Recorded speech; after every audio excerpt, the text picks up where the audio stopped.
Dan saat ini saya akan membuat tugas untuk memenuhi ujian akhir semester mata kuliah Business Analytics. Selamat masih menyaksikan. Nah, jadi di sini ada linear regression. Kita disuruh untuk memprediksi durasi dan skor yang sudah uh, terlihat ya datanya.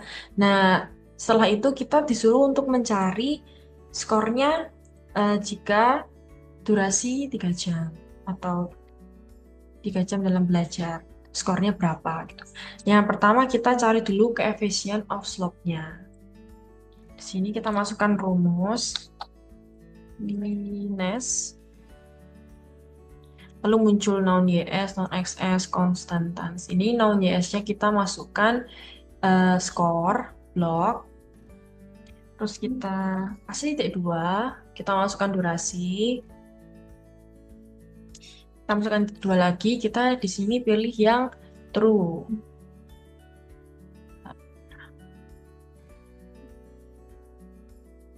True ya. Oke, titik 2 lagi, baru yang false.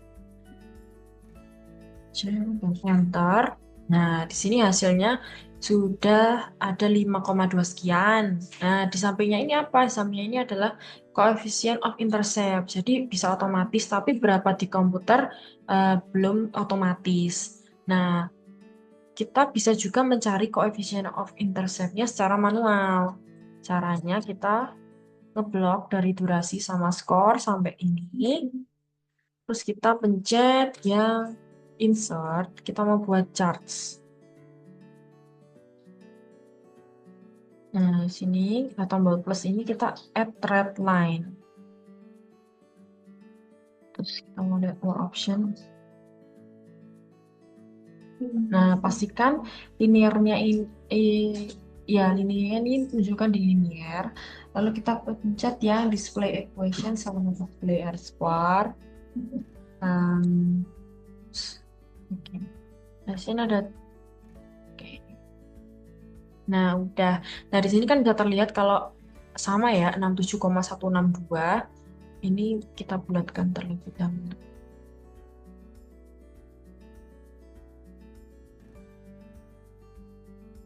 Nah, hasilnya sama. Oke. Nah, ya habis itu kita mau mencari yang ini 6 jam sampai ke bawahnya ini. Kita masukkan rumus. Nah, kita mau pencet yang ini. Lalu jangan lupa dikunci menggunakan Fn F4. Nah, terus kita mau kalikan sama durasi yang di sampingnya ini. Terus kita mau tambah sama yang intercept. Kita enter. Oke. Nah, ini udah ketemu. Habis itu kita mau drag ke bawah. Nah, drag ke bawah. Ini sudah ketemu sampai bawahnya. Tapi kita mau desimalkan dulu. Jangan lupa desimalkan. Nah, sudah jadi. Nah, di sini sudah ketemu tadi yang kita disuruh untuk mencari dengan cara coefficient of slope dan coefficient of intercept-nya.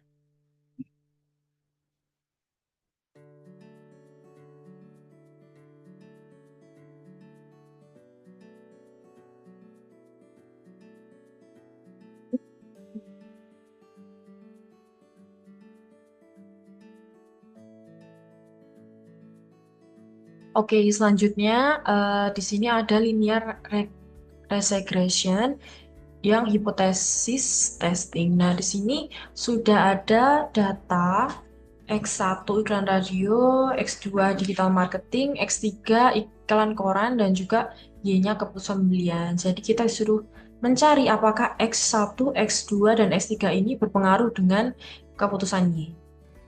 Oke, langsung saja. Kita mau mencari analisis regresinya ini dengan cara kita pencet data, lalu data analisis, kita pencet yang regresi. Nah, yang input Y range-nya ini kita blok yang keputusan pembelian. Lalu yang input X-nya ini, kita blok yang dari X1 sampai X2. Terus kita juga pencet yang label ini. Terus juga yang new worksheet. Nah, di sini sudah terdapat summary output-nya. Oke, nah saya akan menjelaskan dari summary output-nya ini mulai dari yang R square. R square. Nah, R square-nya ini menunjukkan 0,57 atau bisa 58%. Artinya, dapat dikatakan variabel keputusan pembelian itu dipengaruhi sebesar 58% oleh variabel X1, X2, dan juga X3. Nah, untuk selanjutnya dipengaruhi oleh faktor lain nih sebesar 42%. Selanjutnya di ANOVA ini ada signifikan F-nya nih atau UCF-nya ini menunjukkan 0,04. Jadi artinya penelitian ini tuh signifikan karena 0,4 ini lebih kecil dari 0,5. Oke, nah untuk yang koefisiennya bisa dilihat ini ada iklan radio 0,19, digital marketing 26,8, iklan koran 1,59. Nah, di sini kita bisa lihat P-value-nya. Nah, iklan radio ini bisa dikatakan berpengaruh positif, namun tidak signifikan karena dia lebih dari 0,05.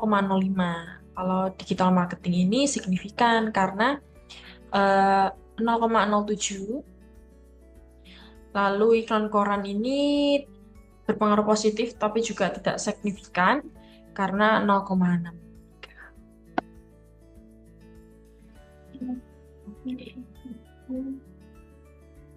Oke, selanjutnya kita mau pergi ke SPSS. Kita mau blok iklan radio ini sampai keputusan pembelian. Kita mau copy. Nah, lalu kita paste di sini. Nah, ini masih kayak gini variabelnya. Kita mau ubah dulu di variabel view. Kita pencet ya. Kita ubah datanya dulu ya.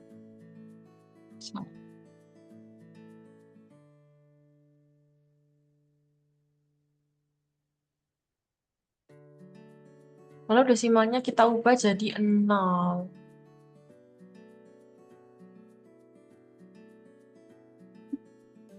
Nah, untuk measure-nya kita ubah jadi scale ya.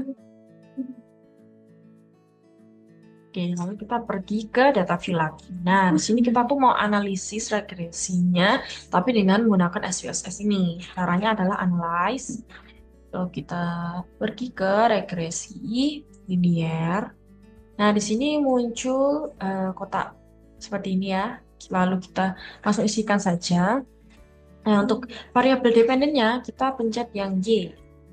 Lalu untuk independennya kita pencet yang X ini ya. Lalu kita pencet ke statistik dan kita mau centang yang collinearity diagnostic. Continue. Loads-nya kita mau masukkan yang Y ini S-receipt, yang X itu zipred. Lalu kita juga mau centang histogram sama normal probability plot. Lalu kita pencet yang save. Ini kita mau centang yang ya ini. Lalu kita pencet OK. Nah, di sini sudah terlihat nih ada regresinya, ANOVA. Oke, saya akan jelaskan satu persatu ya. Nah, di sini mulai dari model sumbernya. Nah, di sini terdapat R square-nya tuh 57, 0,57 ya. Bisa dikatakan bahwa 58% penelitian ini dipengaruhi oleh X1, X2, dan juga X3. Selanjutnya dipengaruhi oleh faktor lain sebesar 42%. Nah, di sini ANOVA-nya itu menunjukkan 0,04, di mana penelitian itu signifikan karena 0,04 ini di bawah 0,05. Lalu untuk koefisiennya, di sini bisa dilihat bahwa signifikannya X1 itu 0,64, di mana itu tidak signifikan namun berpengaruh positif. X2-nya 0,08 juga tidak signifikan namun berpengaruh positif. Lalu X3-nya 0,63 tidak signifikan namun berpengaruh positif. Selanjutnya di collinearity statistik, toleransinya ini di mana kalau ditemukan masalah multikolineritas itu kurang dari 0,01. Nah, di sini di atas 0,01 ya, ada 0,6 sekian, 0,9 sekian, 0,6 sekian. Lalu di FIV ini ditemukan masalah multikolineritas jikalau lebih dari 0,10.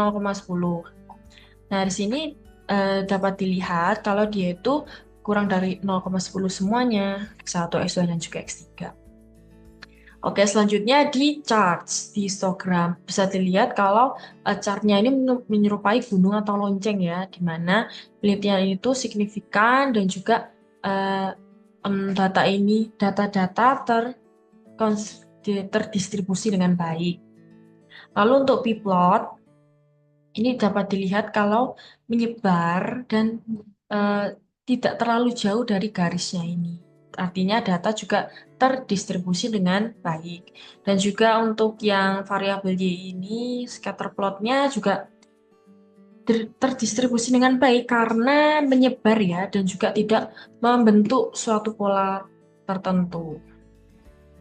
Nah, di sini dapat dilihat kalau dari output tersebut muncul variabel baru, itu res_1 ini. Nah, di sini dengan adanya variabel ini kita mau mencari Kolmogorov-Smirnov. Nah, kita mau blok yang res_1 ini, lalu kita mau pergi ke analyze, kita pencet yang no parametric test, lalu legacy dialogs, dan di sini muncul. Nah, kita mau pencet yang one sample. Nah, di sini kita masukkan data yang baru tadi, variabel baru ke tes variabel list. Lalu kita pencet OK. Nah, sudah muncul di sini one sample Kolmogorov-Smirnov testnya. Bisa kita lihat di sini hasil signifikannya itu 0,078, di mana data itu terdistribusi dengan baik dan juga signifikan. Baik, di sini sudah ada data logistik regresi binari. Nah, di sini bisa kita lihat bahwa ada age dan subscribe. Nah, di sini kita mau mencari tahu apakah age ini berpengaruh pada subscribe. Nah, bisa dilihat kalau di sini keterangannya 0 artinya tidak subscribe, 1 akhirnya subscribe. Makanya itu kita mau langsung analisis aja pakai SPSS. Nah, di sini kita blok data. Lalu kita copy. Lalu kita pergi ke SPSS. Nah, di sini. Nah, karena tampilannya masih kayak gini, kita mau ubah di variable view. Di sini kita mau ganti. Tadi ganti kita ganti scale di age dan subscribe ya. Sini kita mau ganti age. Kita pilih yang analyze, kita pilih yang expression, Age, lalu bawahnya subscribe. Nah, di sini desimalnya kita jadikan 0 semua ya. Lalu di values bagian subscribe kita mau ubah. Di sini value-nya kita mau ubah nanti 0, artinya dan yang kita masukkan ke overlay. tidak subscribe. Dan yang 1 artinya subscribe. Lalu kita pencet OK. Nah, di sini measure-nya kita jadikan yang age itu scale dan yang subscribe itu nominal. Oke. Nah, ini udah. Lalu tampilannya akan seperti ini. Kita mau langsung analis aja. Kita pencet analisis, regresi, dan pilih yang binary logistics. Oke, di sini ada datanya. Kita langsung masukkan saja. Untuk dependent, kita masukkan yang subscribe. Lalu age-nya kita masukkan di covariates. Untuk kita klik save. Lalu kita pencet yang probabilities dan group members. Continue, optionnya kita juga pilih yang classification, housemark, case-wise, correlation, interaction. Dan untuk ini, kecuali yang ini ya, karena dia 90% sudah sesuai. Continue, dan kita pencet OK. Nah, di sini sudah ada data yang terlihat ya. Oke, nah, di sini saya akan menjelaskan satu-satu dari logistic regression-nya ini. Nah, yang pertama di cache processing summary, ini included in analysis, itu ada 41. Artinya, semua data yang ada di Excel tadi sudah teranalisis dan terdistribusi semuanya. Di sini missing cachesnya juga nggak ada, jadi sudah baik. Lalu di sini ada beginning blocknya. Di sini kita bisa lihat awalnya itu ada yang ini ya, main 2 log likelihood ini 45626. Lalu kita scroll ke bawah, di blok 1 method itu inisial main 2 lognya itu ada 39. Nah, artinya datanya itu angkanya turun, artinya datanya akurat dan juga baik. Nah, lalu di sini bisa dilihat ada tidak subscribe. Nah, di sini ada 75% totalnya data yang sudah teranalisis. Nah, oke, di sini bisa dilihat variabel inequation-nya 0,02, artinya lebih kecil dari 0,05, berarti datanya signifikan. Lalu di omnibus test-nya ini juga bisa dilihat signifikannya 0,09, di mana lebih kecil dari 0,05, artinya data juga signifikan dan terdistribusi dengan baik. Di sini modal sumarinya sebesar 22%, artinya age ini mempengaruhi 22% untuk subscribe. Selanjutnya faktor lain selanjutnya dipengaruhi oleh faktor lain di luar penelitian. Lalu di Osmer dan Lemslow test ini signifikannya 0,802, artinya juga signifikan. Oke, dan di classification table-nya ini presentasi koreknya subscribe-nya ada 93%, datanya ya maksudnya yang teranalisis, ada tidak subscribe itu ada 30%, totalnya 78%, data sudah diprediksi. Lalu di variable equation-nya ini signifikan juga menunjukkan 0,019%. Oke, baik begitu saja untuk yang logistic regression. Nah, oke, di sini sudah terlihat data yang kita mau menganalisis.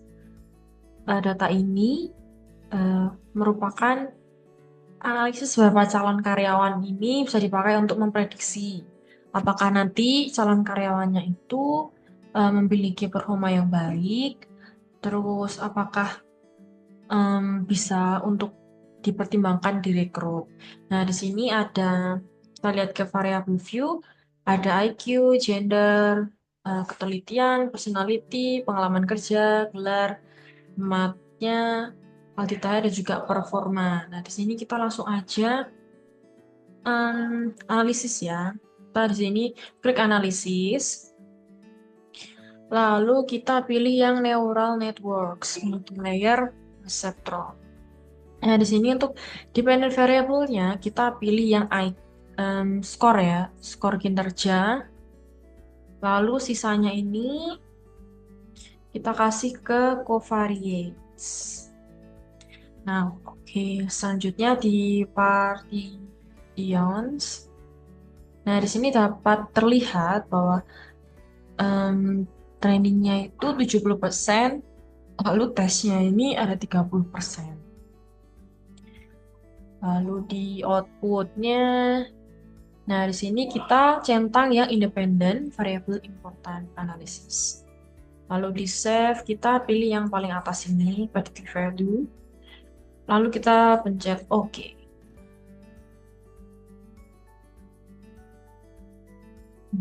Di sini.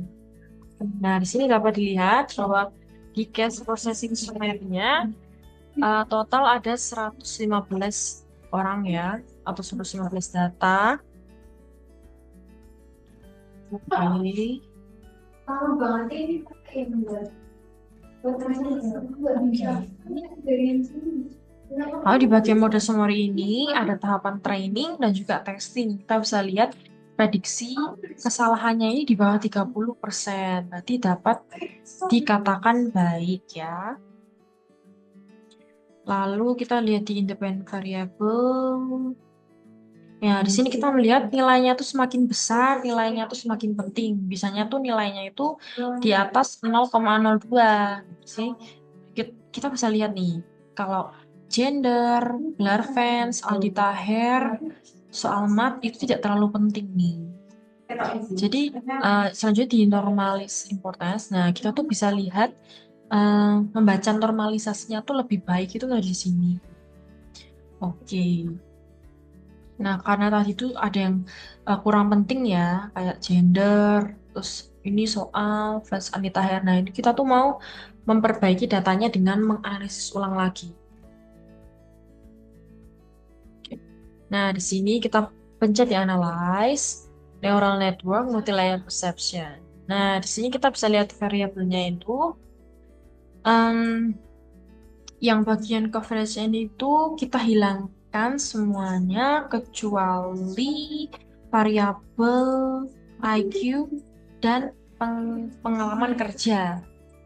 Jadi gender kita hilangkan, ketelitian kita hilangkan, optimize hilangkan, gelar akademi hilangkan, selesaikan, hilangkan. Terus kita pencet OK lagi.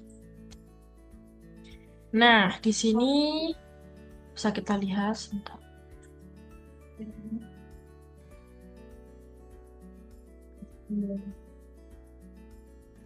Nah, ini muncul output yang kedua ya. Kita lihat di model summary ini. Kalau presentasi prediksi kesalahannya itu menurun jadi 19,7% dan testingnya 25%. Itu di bawah 30%, berarti hasilnya itu baik. Lalu dilihat di independent variable importance, itu semakin tinggi IQ berarti semakin tinggi baik, karena pertimbangan yang sangat penting di sini itu sebesar 100%. Lalu semakin banyak pengalaman kerja itu juga semakin baik. Nah, di sini kita bisa lihat hasilnya baik itu di calon karyawan nomor 114 ya, sama 115. Yang ini.